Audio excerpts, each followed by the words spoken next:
Before we do anything else, I want the viewers to listen to part of this testimony yesterday. This is Ali Soufan. He's basically saying a lot of things that didn't work in these enhanced interrogations that we've heard so much about. Hit it, Raj. These techniques, from an operational perspective, are slow, ineffective, unreliable, and harmful to our efforts to defeat Al-Qaeda. Al-Qaeda are trained to resist torture. As shocking as these techniques are to us, their training prepares them for much worse, the torture that they would receive if caught by dictatorships, for example. You called this guy, Senator. There's a lot of people wondering whether he should have been given so much credence. Did you find him to be credible? Did you doubt him in any way? Do you think he is as proficient as we've been led to believe that he is? Well, let's put it this way. His first interrogation of Abu Zubaydah led to the CIA scrambling doctors to facilitate the medical care. His second interrogation of Abu Zubaydah led to the disclosure that Khalid Sheikh Mohammed was behind the 9/11 plot, which is perhaps the most significant piece of intelligence information. All right, I'm going to stop you right there because I know where you're going. And you know what President Bush said? President Bush said just the opposite of that. President Bush told the people of the United States of America that it was actually enhanced interrogations that got Zubaydah to give us that information. That means somebody's not telling the truth, sir. Who do you believe? Who do you believe is not telling the truth? Well, I think that when you have the interrogator on the scene, willing to come before a congressional committee and willing to describe consistently, because he said it on other occasions, what he saw firsthand at the interrogation, it's very, very hard to doubt that. This is a career FBI agent. So you're saying the president, professional. So you're saying the former president of the United States was not telling the truth, either wittingly or unwittingly. He was not telling the truth.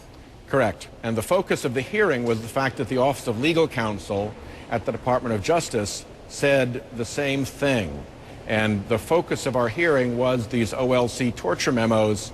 And what Agent Soufan did was to help us to demonstrate that not only did the conclusions come out wrong, but that the factual assertions that supported the legal conclusions were also not, in fact, factual. And indeed, that some of this stuff could be found to be untrue based on open source at the time. Let me make some news here while I have you here, because you're certainly a newsmaker. We're hearing from ex-PAL Chief of Staff Lawrence Wilkerson, and he's making the argument that he believes that what the Bush administration was actually doing with enhanced interrogations was trying to make a case for the invasion of Iraq and trying to justify what happened in Iraq.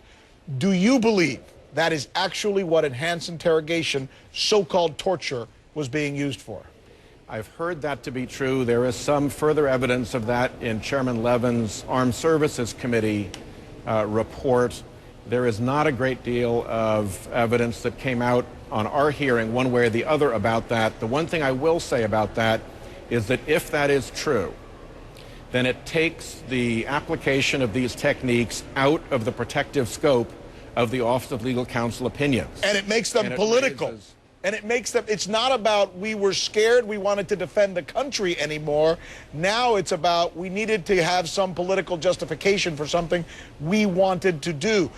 And that would sit a lot worse. There being a criminal prosecution. I'm sorry, I didn't mean to step on you. Say it again, sir. I'm sorry. I said, and that raises the prospect of there being a criminal prosecution that could justifiably emerge from these facts. So you're in fact the motivation. One quick thing before I let you go. It's my producers getting on me here, but so am I hearing you say that if there was evidence, enough evidence on this particular subject, that it was being used to try and get or boost the reason for the war in Iraq, that you would be more likely to push for criminal prosecution? Torture is criminal. If it's not justified by the OLC opinion, if there aren't the defenses that raises because you've gone outside of it, then it exposes people to that.